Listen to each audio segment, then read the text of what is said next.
I believe it's time for this to be taken down, and perhaps we can put up a freedom fighter. Author Alex Wheatle is sickened by this statue of Henry Tate and wants it taken down, along with any others which honour racist or colonial elements of Britain's past.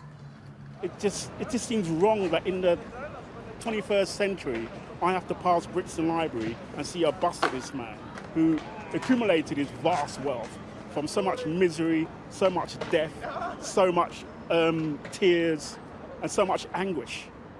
The statues of men who made their fortunes from the slave trade and built the British Empire can be seen all over the country, not least in London, where its mayor has announced an urgent review of all landmarks, triggered by the Black Lives Matter protests and the moment this statue toppled. And the protests could be coming here to Whitehall, with calls for this statue of Robert Clive to be removed. He played a key role in establishing Britain's colonial domination over India and has been described as worse than Edward Colston. Some statues, like that of William Wilberforce, who led the movement to abolish the slave trade, will undoubtedly stay. Others have already triggered debate. And even figures like Charles Dickens, who died 150 years ago today, illustrate the need for each case to be carefully judged. Some point to his use of racist caricatures, while many see the social reformer an opponent of slavery.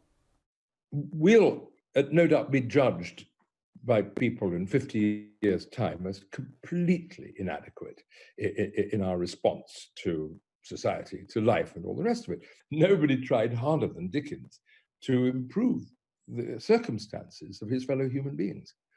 Alongside the heated debate, there are also calls for caution. We cannot change the past, but we can change the consequences of the past, such as racism.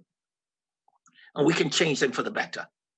So the idea that you think you can take a statue down and change what happened is a myth.